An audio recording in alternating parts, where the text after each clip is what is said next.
Egunon, biztan da pandemia honen ondorioak gure herrian oso larriak direla, oso larriak dira ondorio humanoak eta ekonomikoak, eta gure kezka da ondorio hauek are gehiago larrituko direla hurrengo aste, hilabete eta urtean.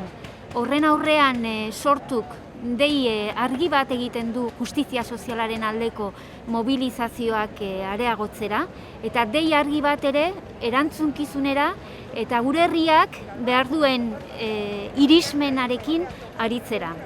Gure ustez, edozein erabaki politiko edo ekonomikoaren erdian komunitatea kokatu egin behar da, jendartea kokatu egin behar da, eta bizitzaren sostengarritasuna kokatu egin behar da.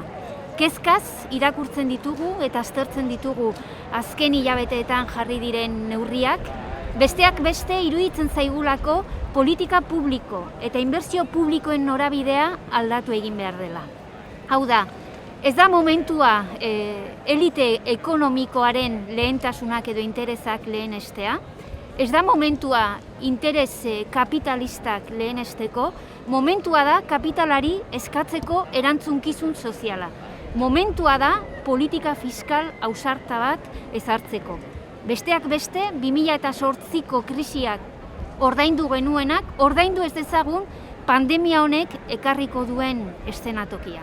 Bestetik, iruditzen zaigu, momentu honetan ezin direla inbertsio publikoetan inongo erabilgarritasun sozialak ez duten obra faraonikoak aurrera ateratzeko. Gure ustez, obra faraoniko hauetan diru eta inbertsio publikoa inbertitu beharrean, zerbitzu publikoak indartu egin behar dira, eta pandemiak sortu dituen kaltetuek behar duten estaldura sozialean inbertitu egin behar da. Eta horrekin batera, enpleguaren aldeko politika eraginkor bat bultzatu egin behar da.